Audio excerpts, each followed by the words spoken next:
Our presenter is John Cardinal. So John is a master's student at the Department of Anthropology, Wayne State. He earned his BA from Western Michigan in anthropology and participated in the Archaeological Field School hosted at Fort St. Joseph in 2013.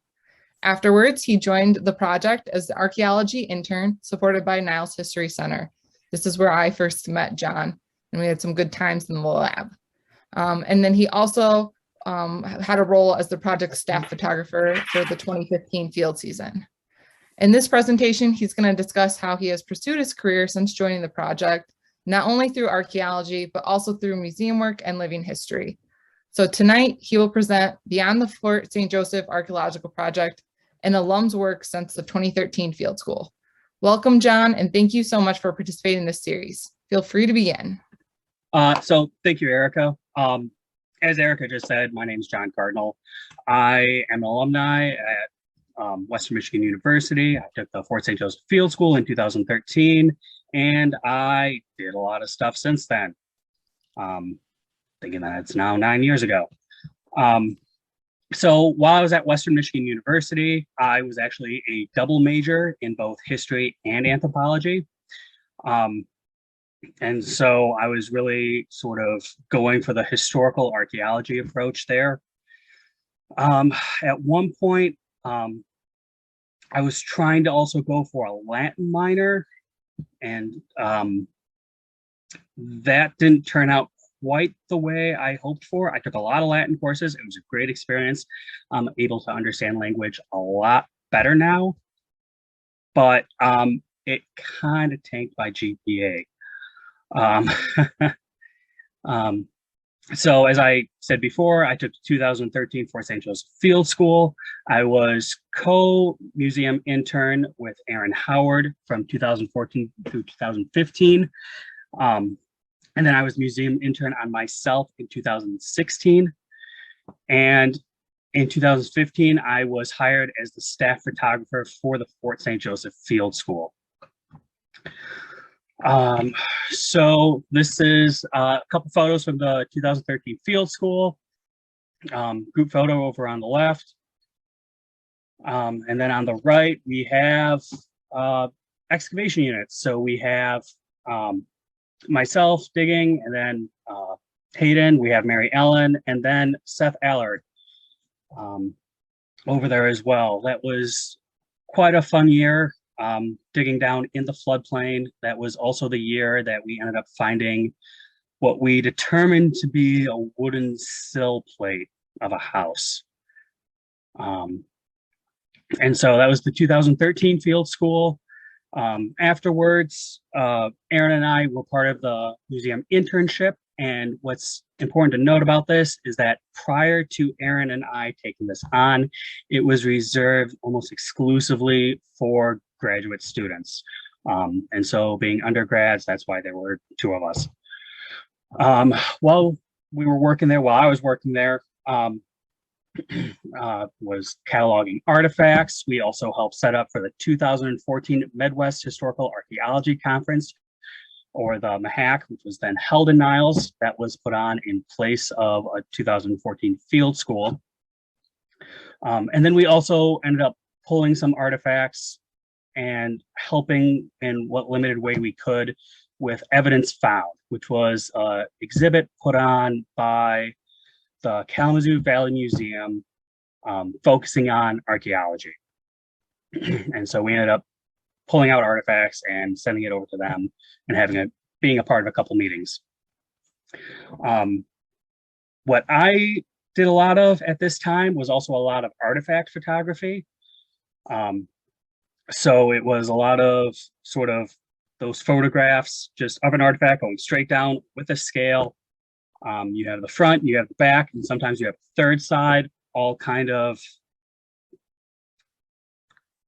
formatted into one image so you can get a more complete view of what that object looked like. So ended up doing a lot of that.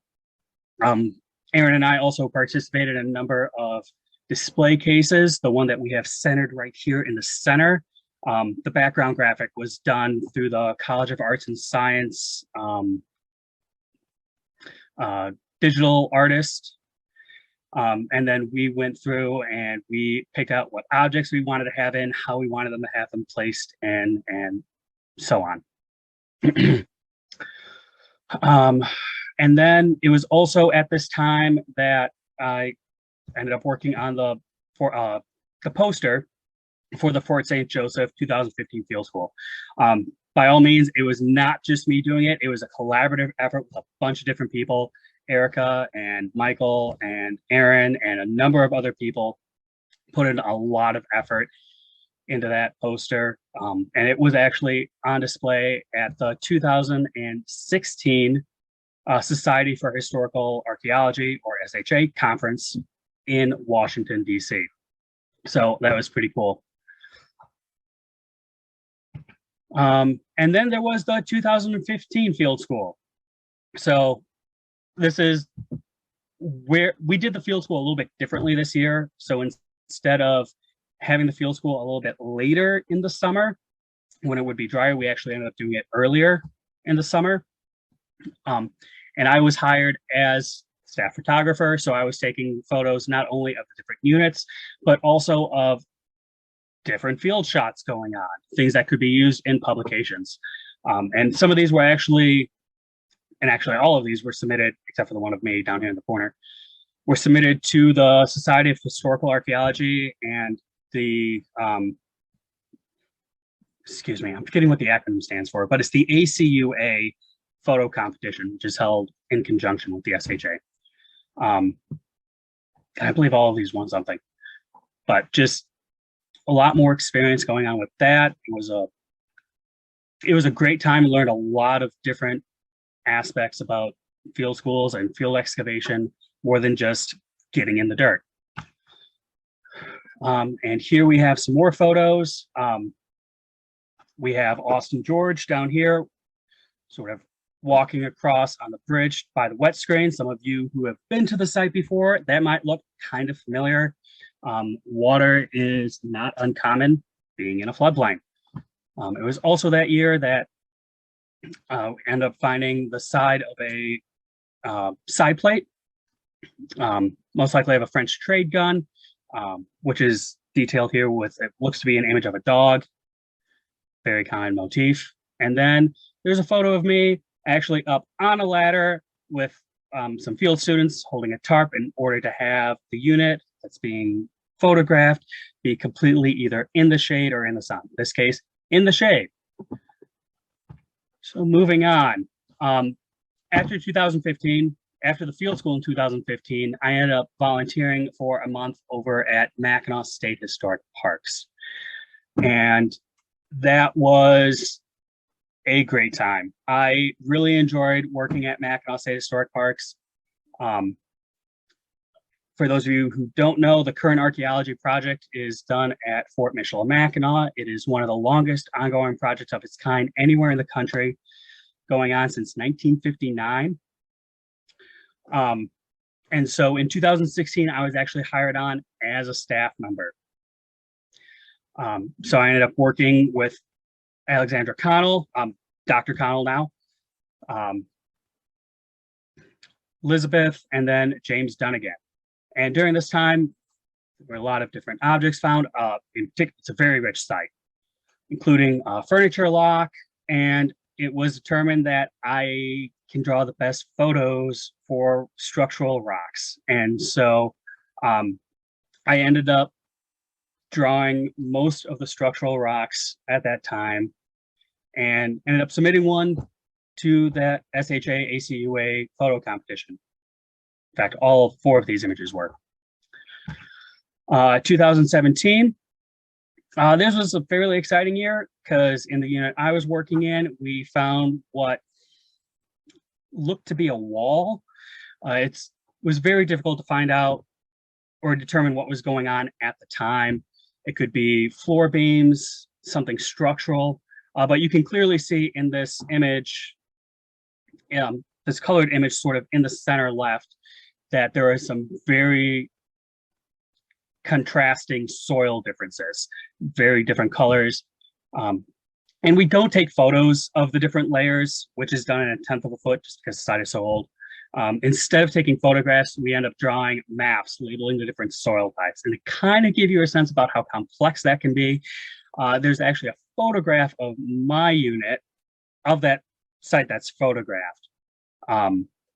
So different images, different keys, all tell something different about what's going on. Here, there was also a trade ring that was found, a larger furniture lock, and a really good photo of James Dunnigan. In 2018, this was my third year working for the parks.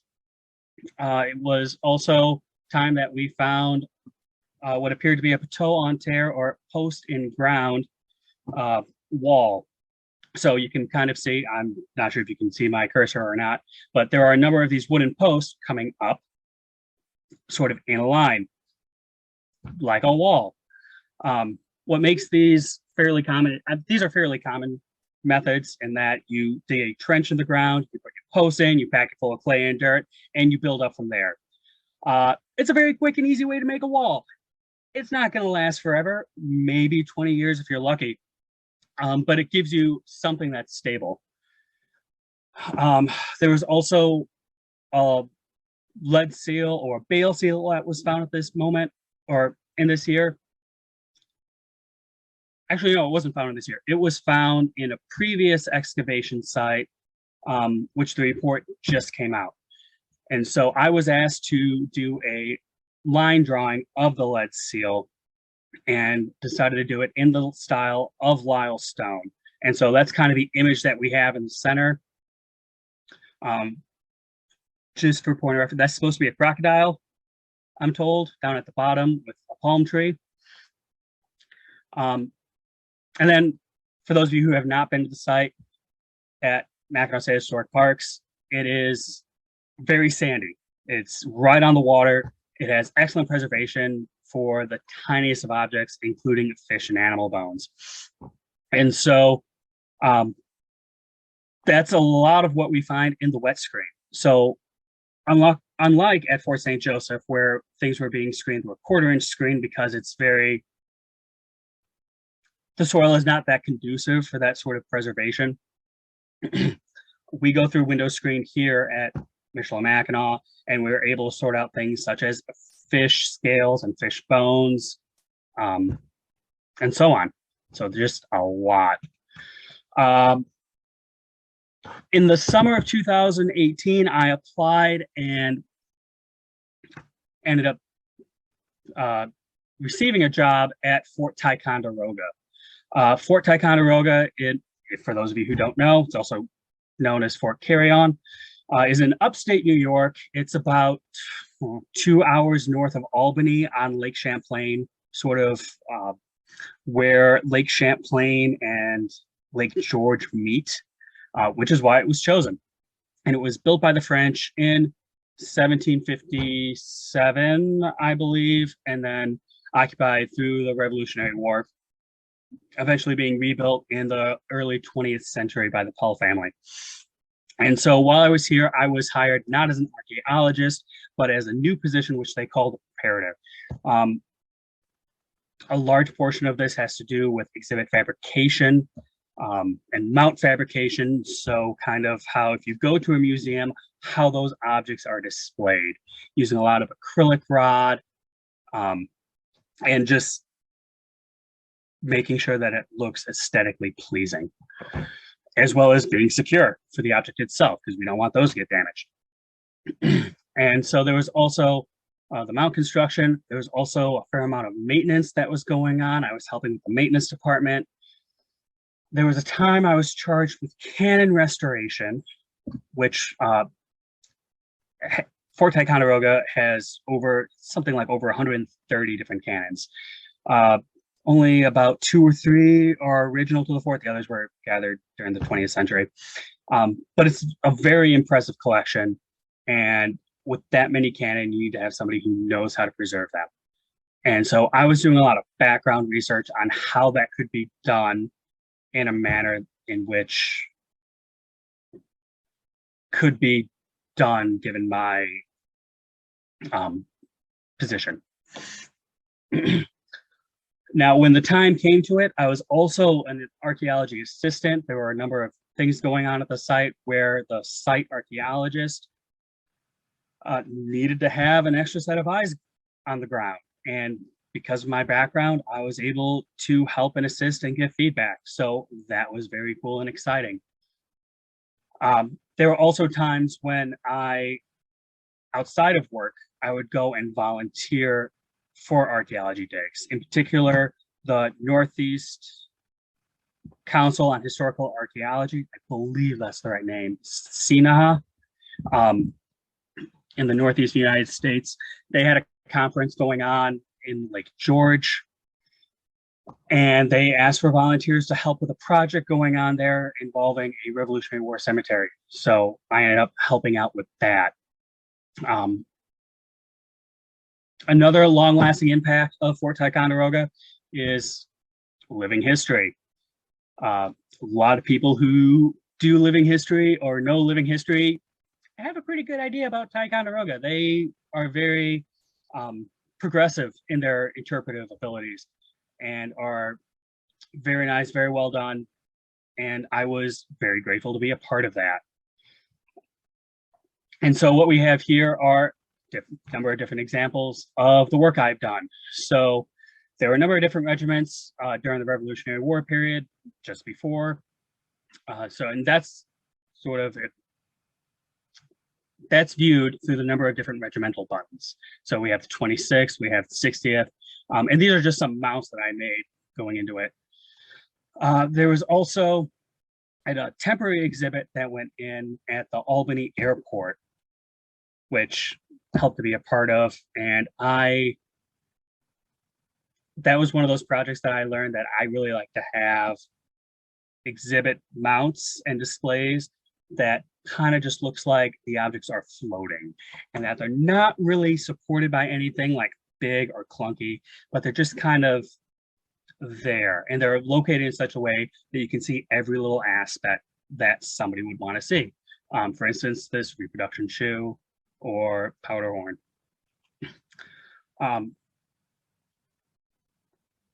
Yeah, and some exhibits, they require larger fabrication as well. For instance, these two center images right here, they show sort of the framework, the skeleton of a Ticonderoga battleship exhibit that was going on, Ticonderoga Legacy. That's now currently up in the South Barracks of Ticonderoga. And the way they had to be constructed in such a way first to get them upstairs, which you can kind of see over here, but also because the walls are constructed in such a way that they're not square. They go up at almost a 45-degree angle, which you can kind of see by this faint line. And the best way I figured out how to do this was just to make them in sections. This is a lot of salvage wood from previous exhibits, cut, bolted together, cut and screwed together, and then once they're up in place, they are then bolted together with wing nuts. And so that allows to have some like fine-tunement going on. And then after that skeleton is in place, you can have a plywood skin and whatever sort of mounting that you want to have.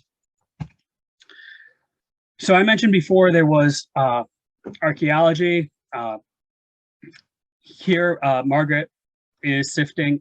Margaret Startler, she is the site archaeologist. She is working through, excuse me, she is going through a field screen. Those of you in archaeology, you know what those look like. Those are the quintessential field screens. Just kind of seeing what was being done during these projects. And also living history. Before I went to Ticonderoga, I was already fairly well placed in the French reenacting world. I was part of a unit that focused on Languedoc. And when I went to Ticonderoga, it really helped with my my skill set with sewing and material culture and exposed me to a number of different impressions. And so what we have here with the boat, the bateau, is that's actually Prince Friedrich Regiment during the Revolutionary War, during Brown's Raid. which was an event in 1777. Then there's also a number of different French soldiers, which would have been stationed at Carillon at the time. Another thing that I was working on while I was there was graveyard preservation. And so it was the documentation, research, and cleaning of various headstones, using things such as Orvis and a very fine brush to make sure not to damage the stone. Orvis is just a very easy cleaner. You don't want to just go off on a gravestone with like a putty knife and scrape it off, because that moss, what it does is it actually attaches to the pores of the limestone, of the granite, or whatever the stone is. And when you scrape it off, you inadvertently remove fragments of that stone. And when that happens, you lose detail and you could lose valuable information. So that was a great learning experience as well. I ended up leaving Fort Ticonderoga near the beginning of the pandemic. I was laid off. There was some personal issues, and I needed to come home to be closer to family. So I ended up leaving there in July. And since then, I've been working on a number of different projects. I actually was interning with Mackinac State Historic Parks not this winter, but the winter before, so a year ago,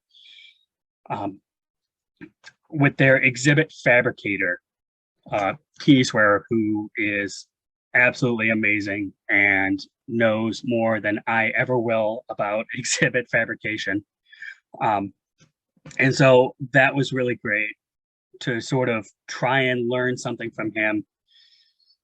I was also able to work on a number of various projects. And those of you who know me know that I am always doing something. Whether it's woodworking, sewing, putzing around. This is just a quick collage of something I did within the last year. I have a couple of 18th century hand saws made, dabbling and making a lock, assembling a lock. Ended up for a flintlock. And so what we have here is what's called the cock historically. We have the hammer, or what's now called the frizzen, the mainspring, and the lock plate. And so really being able to understand how all those parts work and putting them together has really, even in the 2015 field school, been beneficial for knowing what it is I'm looking at. Another thing, just because I like to dabble, are trowels. I like making fancy things sometimes, and archaeology trowels is definitely one of those things. And so what I have here, these were actually, this one right here was a prototype, the one on the top right. They both have walnut handles, brass ferrules. They're Marshalltown blades, highly polished. And then the bottom one is actually a graduate gift for my friend Alex, who received her doctorate. And then that goes on to historic woodworking as well, such as making a footed trestle table for Mackinac State Historic Parks, the interpretive team, as well as a reproduction artillery box for my own personal use that's dovetailed out of beech. So yeah, here we get into living history. As I said before, I really was looking into reenacting living history during the 2013 field school. It was about that time that I met people who do Languedoc, Jed and Sarah Vaquero. They're both wonderful people who took me in under their wing. I ended up expanding from that group, especially when I went out to Ticonderoga. I did some living history events at Fort Wiatnon, which is now in Lafayette, Indiana, as well as an event, Manufacturing the Revolution, at the old barracks in Trenton, New Jersey. And so that was back when I was working at Ticonderoga. That's sort of a picture over here on the left. And in case you haven't noticed by the subject matter of these, I've really been focusing on carpentry and woodworking. You could say that that sill plate discovered in 2013 never got out of my mind. And so I've been really focusing on not only the tools used by historic people of the time period, but also how they were used. And that really came to fruition this last summer when I was working for Mackinac State Historic Parks again as a historic millwright, and making a privy for Fort Michilimackinac. Historically, they would have had something like 3 or 4 privies, and I ended up using some of the wood from the historic sawmill that I worked at to make one of those. And so that will be on display. That is on display and will be available for the public this next coming field season. Yeah, living history. Again, so I don't know, like to have fun with things. So when you do a lot of French Canadian stuff and you see a beaver float, you just kind of go with it. Some of you who were here last year for this series, you remember Catherine Davis. She also does some of this living history stuff along with her now fiance, Nick. It's a great pleasure whenever they're around. This was actually done at a 2000 event, so just prior to the pandemic, at historic Fort Wayne called Nouvelle Année, which is actually happening again this weekend if you guys are interested, in Indiana. But yeah, so able to meet a lot of people, able to sort of build those connections during this and get a greater insight, either through woodworking or just kind of hanging out. It's living history has been really great in trying to understand it. Even when I kind of go out of my comfort zone of the 18th century into the 1820s and 1830s, which is an interesting time period, which is the period interpreted at the mill. Yeah, so this last fall was my first semester at Wayne State University. I went there to be a graduate student in the anthropology department, focusing on historical archaeology. My advisor is Krista Rzuski, sorry. And it's been a great experience so far. I really enjoy Wayne State. It's right in the heart of downtown Detroit, or midtown Detroit. And what I ended up focusing on right now is Fort Lanoux. So Fort Lanoux, for those of you who don't know, was an 18th century fort built just north of Detroit by the British. So when the British Lieutenant Governor Hamilton went over to recapture Vincennes and was captured, the commanding officer at Detroit decided that they needed a fort to protect themselves. And so they ended up building a very quick fort, bastion fort, just to the north of the town on what was then a ridge. It's now at the corner of Fort and Shelby Street. It wasn't really meant to be a substantial structure. It was just meant to help fend off against would-be attacks of Americans. Fort Lanoux, named after the commanding officer, ended up surviving up until 1826, when it was dismantled by the American government. And so that's really my focus right now, is trying to figure out what is sort of the common history of the fort at the time period. What are people thinking about it? What is the city thinking about it? There's actually a lot of contention going back and forth between the city and the United States government about when they'll be able to give it up.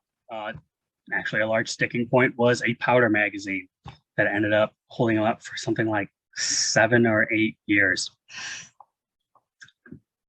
Anyway, not falling down that rabbit hole just yet. I still have a lot of research to do. I was also able to participate in Michigan Archaeology Day. We had a table set up. This year it was outside. In the past, I went to Michigan Archaeology Day with the Fort St. Joseph Project. They were there last year as well. And then ended up doing a quick weekend excavation at the Museum of Contemporary Art in Detroit. So just looking for some 19th century structures that were there. And here's some more Fort Lanoux photos. Okay. So yeah, you can kind of see over here on this historic map, we have the city of Detroit, or not city, it's the town of Detroit, or the village. It's not quite a city. What we have here are the outlines of what was then Fort Pontchartrain by the French. To kind of put it in perspective, Cobo Hall is like right around there with the Renaissance building over just to the east. And then Fort and Shelby would have been right at the center of the fort. In the 1960s, Arnold Pilling was a professor at Wayne State University, and he was really in charge of excavating at the Fort Lanoux site, in particular at the Detroit Bank and Trust building. And that is actually this skyscraper that was putting up in the background. They were both part of the Detroit Bank and Trust building. They were just expanding over for that high rise. And as they were digging down, they determined that they had something historically significant, and they contacted first the Detroit Historical Society and then later Wayne State University to come out and do excavations. And then questions. All right, John, so leave your presentation up because I have a few questions about some of the things. So I have questions not only about you and your career, but I also have questions about some of the artifacts that you mentioned. So to start off, what we'll just gradually go. Okay, so they want to know if the posts that you showed in the picture from Fort Michilimackinac, were those charred at the bottom? They were charred. Okay. And then, so for those of you who don't know, they would char the bottom of posts before they took them in the ground to help them preserve and last a little bit longer. So then it did look like that. So there was a question. John, do you have more to add on this? You might have a little bit more. Yeah, it's actually really hard to tell if it was charred before it was placed in the ground, just because this particular structure, which was home to Charles Gonavie, because it was a Patois-on-Terre structure, they couldn't move it over to Mackinac Island. So what they decided to do was to actually tear it down and then set it on fire. So, okay, so there's a lot of charred wood. Not exactly sure when it was charred. That's a good point. Yes, they did burn them.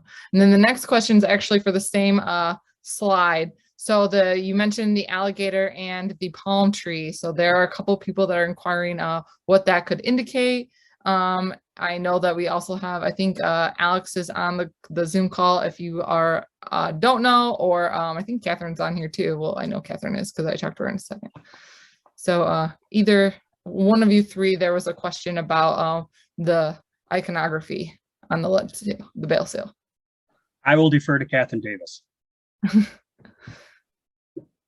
So Catherine, you don't have to show your video if you don't want to, but we would appreciate some help here to answer this question. I'll pop on. So it's actually a crocodile chained to a palm tree from Nimes in the southeast of France. And which actually the letters surrounding is going to be COLNIM, which is and Nimes was actually founded by the retired legions of Octavian, as in Octavius Caesar. So when they settled there, they celebrate the defeat of Cleopatra. So it's actually Cleopatra kind of tied down under Roman rule is what that crocodile is supposed to symbolize. Okay, great. You were a little chopped out, but for those of you who don't know, Catherine is snowed in the UP, so that is why her internet was just a little off. But thank you so much. I think we were able to get the gist and help them answer the questions. Thank Okay. you, Catherine. The next one, John, is what is the most interesting thing that you have found over all of the sites that you've worked at? What do you instantly recall? The wood cell at during the 2013 field school. That was pretty cool. That's one of the first things that comes to mind. Another one is the trigger guard to a French trade gun, which was found in this unit. I believe it was that unit. Might have been the one just south of it. So that was pretty, I mean, there were so many. It's kind of hard sometimes. It's definitely hard to pick a favorite. Okay, so then with that, a lot of people want to know, so you have a lot of drawings and you've clearly taken a lot of great photographs. So what kind of background and interest got you into that specifically right off the bat, where you started taking photographs and drawing? That's one of people want to know. I like drawing. There was a time in high school where I thought I would be an engineer until I realized how many math classes were involved. But one of the courses that I took then, it had to do with mechanical drawing and engineering drawing, which is why there we go. I have that style of, for instance, that rock and why it looks the way it does for one object. You have those multiple different views. In terms of photography, that's really because of my grandfather. He was really big into photography. He taught me a lot. Yeah, from an early age. I just picked it up. That's really interesting. I didn't know that about your grandfather. That's cool. It's a nice family connection. Okay. And then, so you talked about how the wood seal and how it kind of started as a stepping point, I guess, and with your interest, and then they continued on to public outreach and living history and stuff like that. So what would you say, how would you say that they all three tie together and give you maybe an advantage of somebody else who would say just has something archaeological experience or living history? Like how do they complete the picture, would you say, for you? I mean, you're never going to get a complete image just by looking through one lens. I mean, you're not going to get it unless you're actually there, but you can get a more complete view of it by looking through different aspects. Whether that's through the archaeology, which is you're looking at the remains of stuff, or you're doing living history, where you're sort of working with reproductions of those items, or public outreach, where you're dealing with outside perspectives, what's going on with that. So yeah. Okay. So with that, what do you see as your dream job for the future? What's the dream? I would like to be lead archaeologist at a museum someplace. I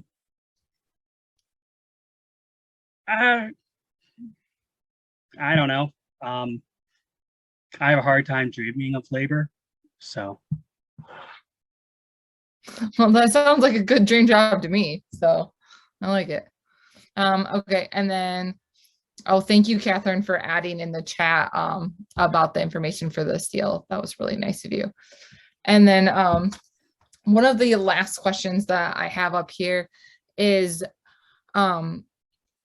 what was happening in Fort Wayne? So you touched on it a little bit. People are interested. I know that Bob Jones put in there that they could call him for information. But what was your quick all right about it? Just because not everybody knows about the event. Right, of course. But I can touch on this a little bit more. So Historic Fort Wayne is able to put on this event just about every winter. The event takes place in 1750s in France, not at what is then Fort Wayne, but at Fort Miami. And it's basically a celebration of the new year. And it's a way for a number of different reenactors, number which were very well done, to come out and sort of demonstrate what the garrison was like at the time, what life was like at the time for settlers, for Native allies, trade, things like that. And it's also going on during Fort Wayne's Winter Fest. So there's a lot more going on in the city if you decide to come and take a look at it. There's other stuff to do as well. Okay, great. And then I actually just got another question. So I have to say that was not your last one. Sorry. Okay, so before you went to Fort Ty, people are curious, did you know a lot about exhibit design? And did that help, or were you learning everything from scratch when you got there and really got that hands-on experience? I did a little bit of casework with the 2015 Fort St. Joseph Field School. I remember we had, for one of these cases, it was an image, a line drawing of a house, line drawing, which I did. And then we had a number of different architectural elements around it. And we had bits of string pointing to where these different elements were. And so that was really the beginning of me doing any sort of mount work, casework, things like that. And Ticonderoga really just sort of took that and ran with it. I also did some miniature modeling work, and so that sort of level of detail is not uncommon for me. Okay. So for those of you, if you missed that, in 2015, our theme was Sheltering New France. So we really focused on architecture, and John did provide us with a nice long line drawing of House 2, and that's probably the drawing that most of you see on a lot of our promotional material. And then he did create that was a wonderful case. It really kind of pulled out some of the artifacts and the pieces to highlight what would have been a part of the hardware for the houses that were at Fort St. Joseph. I don't think you had that. So I would say that Fort St. Joseph, from there, you've continued on and you've done a lot of different things. So we're excited to see where you go now, John. I think with your thesis and your master's, it's going to be very exciting. So thank you, Bob, for providing also more information. And if nobody else has any other questions at the moment, thank you so much, John, for participating. It was really interesting to hear how you started off as a student at Western, just interested in archaeology and history and a little bit of living history, because Mary Ellen was just telling the story about how when you went to the living history show in Kalamazoo and how your eyes lit up when you went there with excitement. So it's really nice to see how from that you've continued on and worked at different places and able to gain all of this experience. Oh, little baby John. Thank you. So this was a good discussion, a great presentation. Thank you so much for sticking around and for the Q&A. And also thank you for those who attended tonight. We hope that you're able to attend the remaining lectures in the series. So next Thursday at 7 p.m., Evan Harris is going to present Orphan Collections and the Curation Crisis in the Time of COVID-19, the Case of Fort Le Boeuf in Waterford, PA. So thank you so much. We're excited for this next lecture. It's going to be a great one. Have a good night.